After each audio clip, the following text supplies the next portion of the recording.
Thank you. Mm.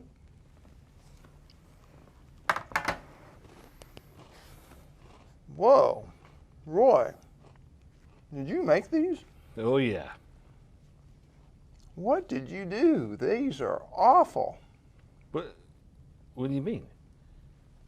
What, I mean, what ingredients did you use?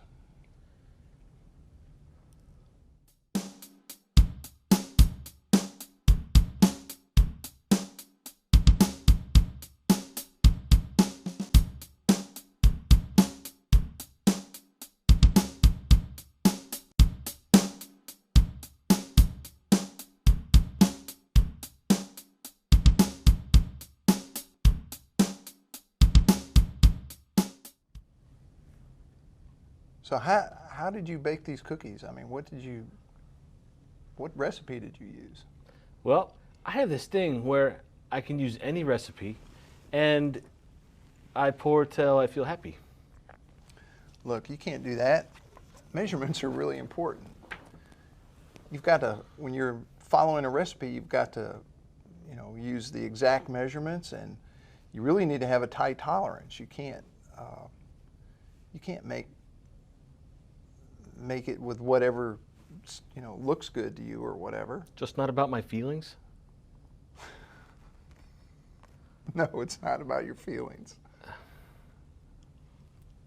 Let me give you an example of what I'm talking about. Okay. Hopefully it has pictures. Okay, let me show you what I'm talking about with a test that I've set up. So on this calibrator, I've got an RTD transmitter connected. So I want to perform the same test two different ways. So the only difference between the tests is a tolerance. So on this transmitter test, I'm going to go from 0 to 250 degrees with a tolerance of plus or minus 5%. And really, instrumentation is much better than that today. So 5%, how many degrees is that? It's a little over 10 degrees. Okay. So I would equate it to you throwing in a uneven scoop here, or it calls for 1 2/3 cup and you end up putting in 2 cups or a tablespoon instead of a teaspoon. You're just kind of being sloppy with when I say tolerance. So when I perform this test, it looks good. So when you were baking, you ended up with cookies on the plate that looked right. They look great. And that looks good. Exactly. But this is a really loose tolerance. So even though it looks really good, there is a slight incline here. Now watch, I'm going to perform the same exact test, but with a tolerance this time of 0.5%. So this is a factor of 10. So we went from around 10 degrees down to nearly 1 degree of an error. So same instrument, same calibrator, same test. So we're looking good here at 0, but now that incline that you saw before is really amplified.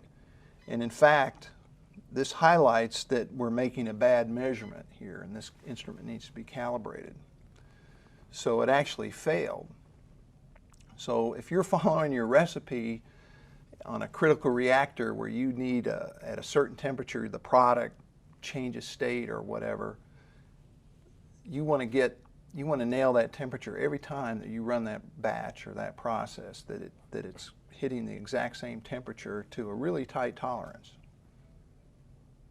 So what you're saying is, whether I'm baking cookies or calibrating a critical instrument, that my measurements and tolerances need to be clearly defined? Exactly. Ah. Want a cookie? No thanks.